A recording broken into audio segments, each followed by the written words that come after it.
Students, ये वाला video उन स्टूडेंट्स के लिए है जिनका बोर्ड का एग्जाम 4 तारीख को चालू हो रहा है और साथ में नीट का एग्जाम भी लिखेंगे, जो मुझे लगता है एक्सपेक्टेड है जून एंड तक, पर उसके बारे में चिंता करने की ज़रूरत नहीं है।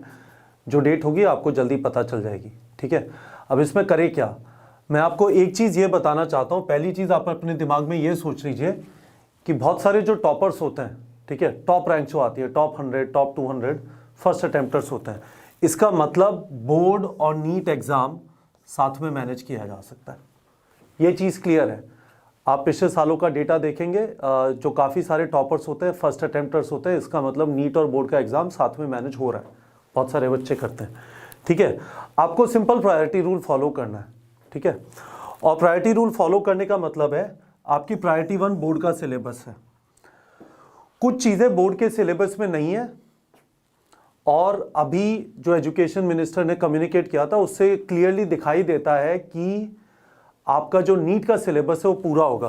तो प्रायोरिटी 2 हमारी बैलेंस क्लास 12 का सिलेबस हो गया। 5 चैप्टर बायो के, 3 चैप्टर केमिस्ट्री के, जो पूरे नहीं, और छोटे छोटे पोर्शन इधर उधर से अलग अलग चैप्टर्स में से नहीं है।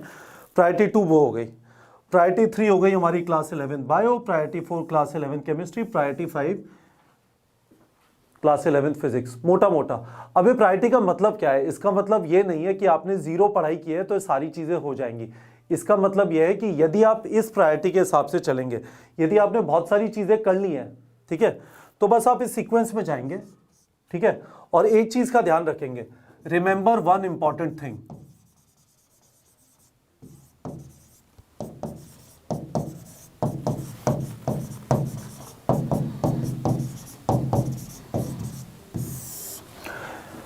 जो भी ये लिखा हुआ है सिलेबस कंप्लीट करने का मतलब जो भी है, ठीक है, जो भी चैप्टर्स आप कर रहे हैं, whichever chapters you are doing, whichever chapters you are doing, आप इन्हें बोर्ड और नीट दोनों के हिसाब से करें। Do them for both boards and NEET. इसका मतलब क्या है? किसी भी चैप्टर की थ्योरी पढ़ी, थ्योरी पढ़ने का मतलब है वीडियो देखे, वीडियो देखते हुए नोट्स लिए, उसके बाद एनसीईआरटी का रीडिंग किया, है ना, या आप रिवाइज कर रहे हैं, आपके पास हमारा शॉर्ट ड्यूरेशन रिवीजन कोर्स हो रहा है भैया, चलिए थ्योरी पढ़ी, उसके बाद आपने सब्जेक्टिव क्वेश्चन कर लिए एनसीईआरटी के पीछे के, और साथ में ऑब्जेक्टिव क्वेश्चन कर लिए। कल ही मैंने आपको बताया था ऑब्जेक्टिव क्वेश्चन में ग्रेटर देन 50% और एनसीईआरटी वाले जो सफिशिएंट है, नीट का भी जो लेवल आ रहा है। पर आप कोई भी चैप्टर इस प्रायोरिटी के हिसाब से चल रहे हैं, आपको नीट और बोर्ड दोनों के हिसाब से करना है। आपके पास इतना टाइम नहीं है कि अलग अलग हिसाब से कर ले, अभी बोर्ड के हिसाब से पढ़ लेते हैं, बोर्ड के बाद नीट के हिसाब से पढ़ लेंगे, वो नहीं हो पाएगा। आपने काफ़ी सारी अभी तक तैयारी हो गई है तो भी आप इस वाली सीक्वेंस को फॉलो कर लीजिए, क्योंकि आपका बोर्ड का सिलेबस यदि खत्म हो जाता है तो आपको कॉन्फिडेंस मिलेगा कि चलो 11वीं को भी छू लेते हैं। पर आप कोई भी चैप्टर कर रहे हैं, ये बहुत ज़्यादा जरूरी चीज़ है जो मैंने यहाँ पे लिखी है, एक बार इसको समझ लीजिए अच्छी तरह। कोई भी चैप्टर कर रहे हैं, बोर्ड और नीट दोनों की थ्योरी सेम है। डिफरेंस बस ये है कि बोर्ड के अंदर सब्जेक्टिव सवाल भी आएंगे, नीट में सिर्फ एमसीक्यूज आएंगे। तो आप दोनों चीजें कर लीजिए, सब्जेक्टिव का मतलब एनसीईआरटी के पीछे के सवाल कर लीजिए, और ऑब्जेक्टिव का मतलब एमसीक्यूज कर लीजिए, जो हमने आपके लिए टैग वगैरह कर दिया हमारी वेबसाइट neetprep.com पे। ये तरीका है और कोई तरीका नहीं है। इसका मतलब ये हो सकता है आपने काफी तैयारी नहीं की है कि आप इतने ही चैप्टर कंप्लीट करके जा पाए। ठीक है, इतने ही चैप्टर कंप्लीट करने का मतलब है दिस इज अराउंड 68 चैप्टर्स। यहाँ पे 22 चैप्टर हैं, ठीक है, और ये वाले 46 चैप्टर है। आपकी तैयारी बेहतर हो गई है, चलिए आप ये वाले चैप्टर की भी कर पाए तो 14 चैप्टर और हो गए, है ना, और अच्छी तैयारी हो गई है, चलो 14 चैप्टर ये हो गए, है ना।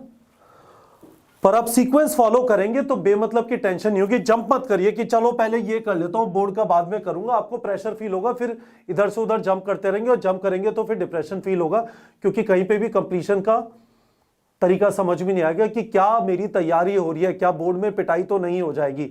नीट तो बाद में आएगा, बोर्ड में यदि कम नंबर आ गए तो क्या करूंगा, खुद के ऊपर शक होना चालू हो जाएगा कि क्या मेरे बस की, यदि बोर्ड में मेरे 55, 60, 65 नंबर आ रहे हैं।